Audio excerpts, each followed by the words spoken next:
Good evening student. तो आज हम सीखेंगे कि एलसीएम कैसे करते हैं। बहुत सारे बच्चों को एलसीएम करने में प्रॉब्लम आती है। आज हम एलसीएम की दो मेथड सीखेंगे। आपको दोनों में से जो भी मेथड इजी लगता है आप वो अडॉप्ट कर सकते हैं अपने क्वेश्चंस को करने के लिए।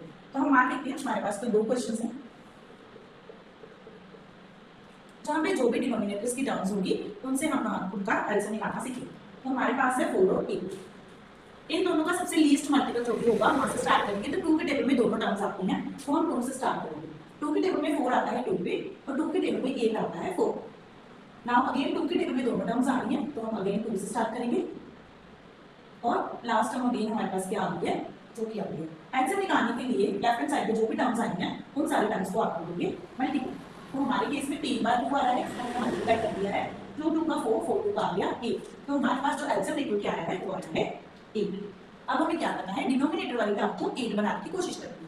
फर्स्ट डिनोमिनेटर वाली टर्म है 4, तो 4 को अगर हमें 8 बनाना है तो हमें किससे मल्टीप्लाई करना पड़ेगा? बिल्कुल हमें मल्टीप्लाई करना पड़ेगा 2 के साथ। तो अब हमारा डिनोमिनेटर वाली टर्म किससे मल्टीप्लाई होगी? 2 से। प्लस का साइन है तो प्लस आएगा, माइनस का साइन है तो माइनस। नेक्स्ट केस में हमारे पास जो डिनोमिनेटर वाली टर्म है वो है 8। 8 को 8 बनाने के लिए हमें 1 से मल्टीप्लाई करना पड़ेगा। इसी तरह से हमारी जो डिनोमिनेटर वाली टर्म है वो किससे मल्टीप्लाई हो जाएगी? 1 के साथ। तो अब करेंगे सॉल्व। 2 × 2 आ जाएगा 4, 7 × 1 आ जाएगा 7, अपॉन में आ जाएगा 8 और 7 और 4 को प्लस करने पे हमारे पास आ जाएगा 11। ये आ गया हमारा आंसर। एक मेथड ये है। अब हम सीखते हैं दूसरा मेथड। सेम क्वेश्चन दूसरे मेथड से करने का ट्राई करें। सेकंड मेथड में आपने क्या करना है, आपने डिनोमिनेटर्स वाले टर्म को डायरेक्टली मल्टीप्लाई कर लेना है। तो 8 × 4 करोगे तो क्या आ जाएगा? 32।